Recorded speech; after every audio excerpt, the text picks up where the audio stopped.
नमस्कार मित्रांनो, आपण पाहतोय या मालिकेचा कालचा म्हणजेच 25 ऑगस्टचा रिव्ह्यू. चला तर मग बघूयात कालच्या एपिसोडमध्ये नेमकं काय काय घडून गेलं आहे ते. तर सगळ्यात आधी आपल्याला असं पाहायला मिळतं की माया अदृश्य होऊन मंजिरीला भेटण्यासाठी आलेली असते आणि तिच्या येण्याची चाहूल शिवनाथला लागते. परंतु शिवनाथला माया काही दिसत नसते आणि मग त्या मंजिरीच्या सांगण्यावरून मायासुद्धा पटकन तेथून निघून जाते. त्यानंतर मग दुसरा सीन आपण असा पाहतो की अथर्व आउट हाऊसच्या बाहेर येऊन उभा असतो. ज्या दिवशी अंबिकाचा मृत्यू झाला होता त्या दिवशी काय काय घडलं होतं हे सगळं त्याला आठवत असतं. तो रडतच त्या आउट हाऊसकडे बघत म्हणत असतो की मला अंबिकाशी अजून बोलायचं आहे, तिची माफी मागायची आहे. आमची जी भेट अपूर्ण राहिली होती ती आता मला पूर्ण करायची आहे. आणि त्याचवेळी त्या ठिकाणी माया येते. अथर्वला पाहून माया तर खूपच घाबरते, पण मग तिच्या लक्षात येतं की अरेच्या आपण तर अदृश्य आहोत, अथर्वला काही आपण दिसणार नाही किंवा आपलं बोलणंसुद्धा ऐकू जाणार नाही. आणि मग ती निर्धास्त होते आणि अथर्व येथे काय करतोय हे पाहू लागते. तर अथर्व काहीही विचार न करता सरळ त्या आउट हाऊसमध्ये जातो, परंतु त्यामुळे माया घाबरते. तिला असं वाटतं की जर अथर्व त्या गुहेत गेला तर मग काय होईल, आणि तीसुद्धा त्याच्या पाठोपाठ जायला निघते. दुसरीकडे आपण हे पाहतो की शिवनाथ मंजिरीला म्हणत असतो की मंजिरी, तू काहीही केलंस ना तरी आता तुझी या पिंजऱ्यातून सुटका होणार नाही. कोणताही आत्मा, कोणतंही पिशाच जरी तुझ्या मदतीला आलं ना तरीही त्याचा काहीच उपयोग होणार नाही. तुझा हा जो अहंकार आहे ना तो आता लवकरच मातीत मिसळणार आहे आणि तुझा अंत होणारच आहे. आणि ते ऐकून मंजिरी घाबरते. तर शिवनाथ पुन्हा एकदा तो करत असलेल्या विधीला सुरुवात करतो.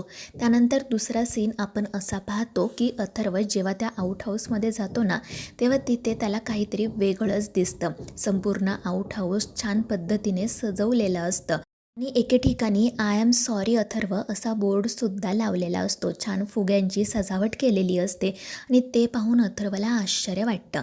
तितक्यात मीरा अंबिकाला घेऊन त्या ठिकाणी येते.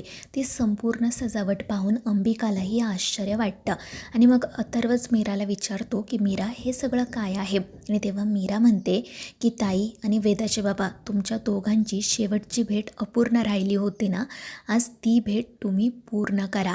आणि मग ती अंबिकाला विचारते की ताई त्या दिवशी तू हे सगळं असंच सजवलं होतंस ना गं. आणि तेव्हा अंबिका आजूबाजूला पाहत म्हणते, हो मीरा, त्या दिवशी अथर्वांना सॉरी म्हणण्यासाठी मी हे सगळं असंच सजवलं होतं. आणि मग त्यानंतर जे काही घडलेलं असतं ते ती सगळं पुन्हा एकदा मीराला आणि अथर्वला सांगते आणि ते ऐकून अथर्वला खूप वाईट वाटतं.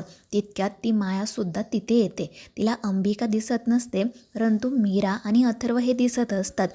आणि मीराने जी सजावट केलेली असते ना ती पाहून तर ती माया घाबरतेच. तिला प्रश्न पडतो की ज्या दिवशी अंबिका मेली होती त्या दिवशीसुद्धा इथेही अशीच सजावट होती, मग आज पुन्हा यांनी हे असं का केलं आहे. आणि मग त्यानंतर ती ताबडतोब त्या मंजिरीच्या गुहेत जाते. त्यानंतर मग आपण असं पाहतो की मीरा अथर्वचा आणि अंबिकाचा हात हातात घेते आणि त्या दोघांना सांगते की तुमची जी अपूर्ण राहिलेली भेट होती ना ती आता तुम्ही पूर्ण करा. एकमेकांशी मनसोक्त बोला, एकमेकांसोबत जगा, कारण पुन्हा हा क्षण येणार नाही आहे. आणि मग त्यानंतर ती तिथून निघून जाते. तर अथर्व आणि अंबिका रडतच एकमेकांकडे पाहू लागतात. दुसरीकडे आपण असं पाहतो की माया त्या मंजिरीच्या गुहेत येते, पण ती ना खूपच घाबरलेली असते. बाहेर मीरा अथर्व यांचं काय सुरू आहे असा प्रश्न तिला पडलेला असतो आणि त्या मंजिरीची सुद्धा कशी सुटका करायची याचाही ती बाई विचार करत असते आणि अस्वस्थपणे फेऱ्या मारत असते. तितक्यात मीरासुद्धा त्या ठिकाणी येते. खरं तर मीरा आउट हाऊसच्या बाहेरच जायला निघालेली असते, पण मग तिला असं वाटतं की त्या मंजिरीच्या गुहेत काय सुरू आहे ते एकदा बघावं आणि म्हणूनच ती तिथे जाते. आणि तिला पाहून माया आणखीन घाबरते. तिला पुन्हा असं वाटतं की कदाचित मीरा आपल्याला पाहू शकते आणि म्हणूनच ती म्हणत असते की मीरा, मी अशीच इथे आली आहे, माझी काही चूक नाही आहे, मला माफ कर. आणि त्यावेळी मीरा फक्त तिच्याकडे एकटक बघत असते. त्यानंतर मग पुढील सीन आपण असा पाहतो की नर्मदा अजितला आणि त्या दामोदरला असं सांगत असते की मगाशी ना ती मीरा इथेच उभी होती आणि तिच्या बाजूला तो अथर्वही होता. तिने ना अथर्वाचा हात हातात घेतला होता आणि दुसरा हातसुद्धा असा बाजूला केला होता. असं वाटत होतं की जणू तिने आणखीन कोणाचा तरी हात हातात घेतलाय. आणि हे ऐकून दामोदर आणि अजित खूपच घाबरतात. त्यांना असं वाटतं की नक्कीच इथे कोणता तरी आत्मा आहे आणि त्याच्याच मदतीने अथर्व आणि मीरा ब्लॅक मॅजिक करतायत, घरातील लोकांना गायब करतायत आणि म्हणून ते लोक खूप घाबरतात. तितक्यात अनन्याही तिथे येते. ती सुद्धा यांना विचारत असते की काय झालं, प्लीज मला सांगा ना. परंतु नर्मदा तिला सांगायला तयार नसते. ती विषय टाळण्याचा प्रयत्न करते, पण अनन्या काही ऐकत नाही. आणि मग शेवटी दामोदर आणि अजित तिला त्यांच्या मनात जे काही सुरू असतं ते सांगायला सुरुवात करतात. त्यानंतर मग आपण असं पाहतो, इकडे मायेची धडपड सुरू असते. ती म्हणत असते की मीरा, माझ्यावर विश्वास ठेव, इथे हे सगळं जे काही घडतंय ते मला माहीत नाही. आणि तितक्यातच तिच्या लक्षात येतं की मुळात मीराला आपण दिसतच नाही आहे. मीरा दुसरीकडेच कुठेतरी पाहते, त्यामुळे ती निर्धास्त होते आणि खरंच नाचायला, उड्या मारायला सुरुवात करते. तर मीरा घाबरूनच जमिनीकडे पाहत असते, कारण तिला त्यावेळी त्या ठिकाणी तो सांगाडा दिसतो. ती घाबरून म्हणत असते की हा सांगाडा इथे कसा काय आला असेल, याआधी तर इथे कधीच मी त्याला पाहिलं नाही. आणि मग ती ताबडतोब तेथून बाहेर पडते, पण त्यामुळे माया काळजीत पडते. तिला असं वाटतं की आता नक्कीच ही मीरा बाहेर जाऊन सगळ्यांना सांगाड्याविषयी सांगणार आणि मग त्या मंजिरी मॅडम आपली वाट लावणार. दुसरीकडे आपण असं पाहतो की अंबिका आणि अथर्व एकमेकांशी बोलत असतात. अंबिका अथर्वला म्हणत असते की अथर्व, माझ्या बाबतीत जे काही घडलं ना, ती नियती होती. एक गोष्ट लक्षात घ्या की त्यात तुमची किंवा इतर कोणाची काहीही चूक नव्हती. हे सगळं विधिलिखितच होतं. आणि त्यावेळी अथर्व रडतच म्हणतो की अंबिका, विधिलिखित इतकं वाईट कसं असू शकतं? तर अंबिका म्हणते की विधिलिखित चांगलं किंवा वाईट नसतं अथर्व. आणि असा विचार करा ना तुम्ही की जर माझ्या बाबतीत ते सगळं घडलं नसतं तर मीरा इथे आली नसती.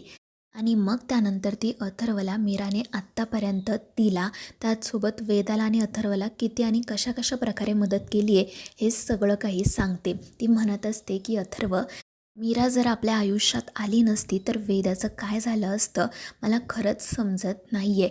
मीराने अनेकदा आपल्या वेदाचा जीव वाचवला आहे आणि आता माझी खात्री पटली आहे की मीरा असताना तिला किंवा तुम्हाला काहीच होऊ शकणार नाही. त्यामुळे आता मी शांत मनाने हे जग सोडून जाऊ शकते, मला मोक्ष मिळू शकतो. आणि ते ऐकून अथर्वला वाईट वाटतं. तो रडतच म्हणत असतो की अंबिका, प्लीज आम्हाला सोडून नको ना जाऊ. पण अंबिका म्हणते की अथर्व, आता प्लीज मागे वळून पाहू नका, माझ्यासाठी सुद्धा नाही आणि तुमच्यासाठी सुद्धा नाही. आता मीरा तुमच्या आयुष्यात आली आहे. आता आपल्याला फक्त लवकरात लवकर त्या मंजिरीचा अंत करायचा आहे आणि पुढे जायचं आहे. आणि त्यावर अथर्व फक्त मांडोलावत हो म्हणतो.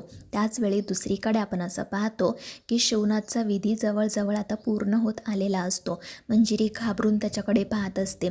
त्यानंतर मग मीरासुद्धा त्या ठिकाणी येते आणि मग आपण पाहतो की शिवनाथ आणि मीरा एकत्र मिळून त्या पंचधातूंपासून एक कासव बनवतात. आणि ते पाहून मंजिरी खूपच घाबरते, कारण तिला आता कळून चुकलेलं असतं की तिचा अंत अगदीच जवळ येऊन ठेपलाय. तर मित्रांनो, या मालिकेच्या पुढील भागांमध्ये नेमकं काय काय घडणार आहे हे जाणून घेण्यासाठी आपल्या चॅनेलला सबस्क्राईब करा.